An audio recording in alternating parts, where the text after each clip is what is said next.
disruptive. America that I fought for. Weird thing to happen. Hello, one and all. Welcome to this edition of Kitz Corner. It's been a fantastic day so far. So, Justin Trudeau, Prime Minister of Canada, is about to address the nation for the upcoming, and mark this on your calendar, folks, April 1st. Yes, April Fool's Day. The carbon tax in Canada is increasing. And not just increasing little bits, not just double, but possibly triple. That's right, folks. And I don't mean to, I'm not suggesting anything, but I just want to note that when France had a carbon tax at, I think, like 2%, the whole entire nation shut down. That was when the Yellow Vest movement started. So, just saying, not suggesting or saying that we need to go to that direction, but maybe we should look into it. They got angry at 2%, and here we are increasing it to a triple, double digits. But Justin Trudeau, being the, dramatized Prime Minister Kvetchkin that he is going to try and sell this to you on CTV News Channel here. Watch how amazing this performance is. So then the question becomes, well, how do you fight climate change? There are lots of different ways you can do it. You can bring in the heavy hand of regulations to force people to do different things. You can bring in different incentives and subsidies and rewards to invest in companies that are actually doing the right kinds of things. But that all involves the heavy hand of government weighing in on how we're going to do that. I prefer a cleaner solution, a market-based solution of saying, you know what? It's like he's doing failed musical theater right here. How do you solve a problem like Maria? How do you make the climate greener? We could try incentives, we can put subsidies, we can do this, but I prefer a cleaner solution. Oh my God, this is like, it's a terrible performance. It's a terrible performance. And it is a performance. Because you're literally telling people that in order to protect nature and the environment, instead of actually, planting trees and allowing farmers to grow, which would actually incentivize, reducing the carbon and providing oxygen, which is the basics of nature, the basic biology of nature, the most simple thing we can be doing right now. He's demonizing farmers. He's demonizing agriculturalists. He's demonizing naturalists. He's demonizing the natural order of things so he can grab more money from you and saying that's hopefully going to change your ways. Like, it's the same with cigarettes. How many times have they tried to tax cigarettes hoping that more and more people quit? And some people do quit, but that's not why they're smoking. They're not smoking because it's economical for them. They're smoking because it's an addiction. And it's not, no matter what price it's going to be, it's not going to curb the problem. Same with alcohol. Same with anything. If you're behaving in ways that are going to cause pollution that is going to impact the whole community, you should pay for that pollution so the community then doesn't suffer the negative sides of it or have to clean it up on their own dime. So is that going towards the private jet class? Is that going towards your beneficiaries that own yachts? Is that going to someone like you that has taken many vacations the past year on private jets to different islands? Because you're causing pollution. Why am I coughing up so much money for you to jet set somewhere where you're causing the pollution? Or how about the military? Because if you look at the actual statistics that are showing to you, the biggest top polluter in the world is military occupation. So maybe if we reduce the foreign affairs of other countries that were intervening and overthrowing their democracy and having all these military bases, wouldn't that be beneficial to the climate? Wouldn't that be more environmentally friendly instead of bombing nations all over the world?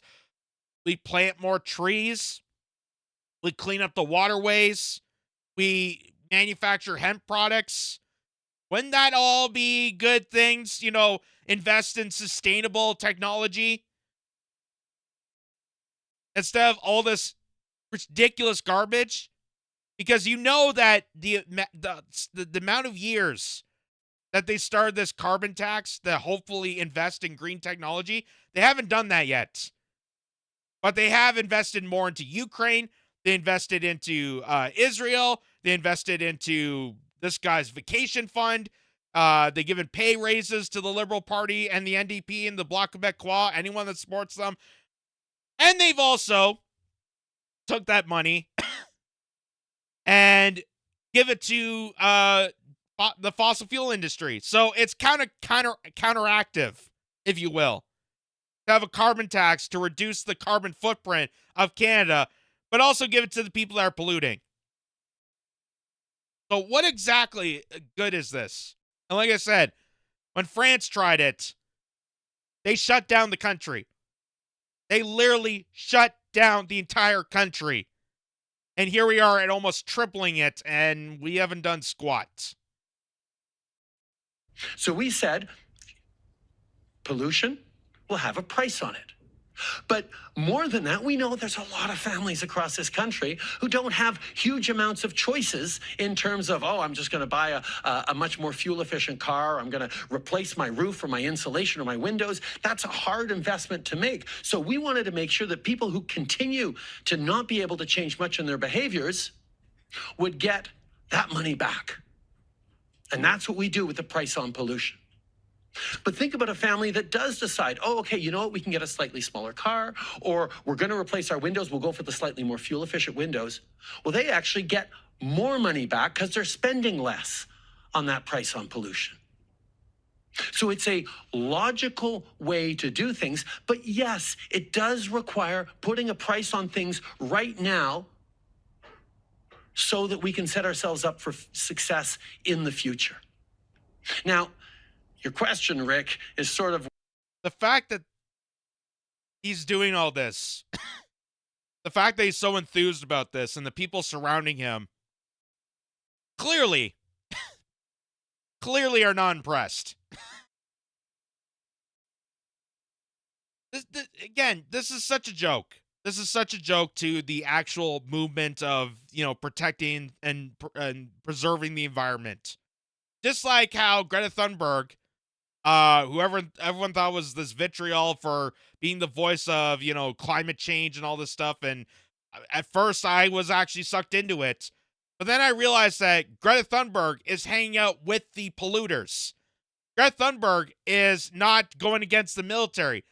She's not going against the manufacturers that are creating the most pollution. She's not going after the corporate estate. She's not going after BlackRock. She's going after people that are just commuting to work. She's going after regular Joes and Janes that just have to work every day. So she was a PSYOPs. And she hanged out with the WEF. She hanged out with people like Klaus Schwab and Bill Gates. They are not environmentalists. They couldn't care less about nature. In fact, they're the ones that are creating more havoc for the natural order. Well, that all makes sense. Why are so many people still against it? Well, you know, that's a question we all have to ask. But my job? Why are so many people against it? I don't know. Maybe because the cost of living is already so high. We have mass inflation. The pandemic has made economic tensions worse. And we're sending off our money to foreign affairs. And on top of that, we're going to tax you to make the weather better. I don't know. Why are so many people against this? I don't know. Why? I guess they don't care about the planet. I guess they just don't care. Or maybe they know it's a scam from day one. Maybe they're just sick and tired of being scammed in to think that their tax dollars, all this pulling in their hard-earned money and sending it off to the worst people imaginable, is going to pay off at the end. Maybe they're just sick and tired of the scam that the Liberal Party's imposed on them. And they know that no matter how much money they give, no matter how much the carbon tax gets to, it's not actually going to benefit the greater good. Because Justin Trudeau is a major polluter than a family that's living in the suburbs of the GTA. They know that. They know that politicians, they know that billionaires and millionaires and yacht owners and the military industrial complex create more pollution than any family in the nation. So why is it the regular families, the Joes and Janes of Canada, forced to pay for the pollutants of people that are way, way higher on the economical scale? Why is it their duty to pay for the pollutions of Justin Trudeau? So then that comes into this, and this is really what makes it so fascinating, is there's an article here that says liberals paid WEF, that's the World Economic Forum, for a report justifying climate change policies. Trudeau liberals paid the WEF to produce a report that called for a carbon tax, and months later, hyped up the pricing scheme. This is from the Counter Signal. And it says documents reveal the Liberals' climate change department paid the World Economic Forum to produce a report that made an economic case for their environmental agenda, including the ever-increasing carbon tax. In August of 2019, the Environmental and Climate Change Department, then Minister Catherine McKenna, gave $493,000 of taxpayer dollars to the WEF to produce the report as revealed in response to an open paper question sent by Conservative MP Leslie Lewis. Specifically, the documents revealed the ECCC gave money to enable the WEF to produce and dismantle a report that will establish the business and economic case for safeguarding nature. This report will be directed at senior decision makers in governments and businesses who have the influence and ability to shift business as per usual approach. 6 months later, the WEF provided the Liberals exactly what they asked for. In their report, New Nature Economy Report Series, the WEF source papers favoring a carbon tax. Furthermore, the report policy recommendation stated carbon pricing should also be introduced. The report highlighted Colombia's carbon scheme, where the tax liquid fossil fuels at $5 a ton, and pointing out that the taxes yielded revenues. What is required is bold policy, ambition, and decisive political leadership to signal that businesses as usual is no longer viable, the report concluded. So, that is our government paying a global conglomeracy, the WEF, to manufacture reports saying why we need to be taxed more to make nature better, instead of actually making nature better. Why are we not just planting more trees? Why are we not, reducing our military expenditure around the world? Why are we not committed to bombing less? Things that would actually impact the environment. Why are we not acknowledging environmental disasters like the Nord Stream 2 pipeline explosion or the East Palestine, Ohio train derailment? Why are we not doing that? It's because these people have no interest, no initiative to actually be there for the planet. And the people I trust the most about nature and climate change are the people that are with nature. And that's the farmers. That's the agriculturalists. That's the naturalists that live outdoors and are true outdoorsmen. The people they say are ruining the planet. Because while they're axing farming and taking away agricultural industry that produces your food, the ability to eat organic, natural produce, while they're getting rid of that, they're producing chemical farms. They're producing chemical plants to produce your food. And you tell me that's more environmentally friendly, that organic, natural, homegrown food is being taken away to produce chemical garbage at a factory that's going to produce more pollutants, more harmful substances in the air that's going to pollute more of your homes. And they say that's more environmentally safe because cows aren't farting enough. Or cows are farting too much, I should say. But take it for a drama teacher to put on that little skit to tell us how great things are going to be, because eventually it's going to pay out, right?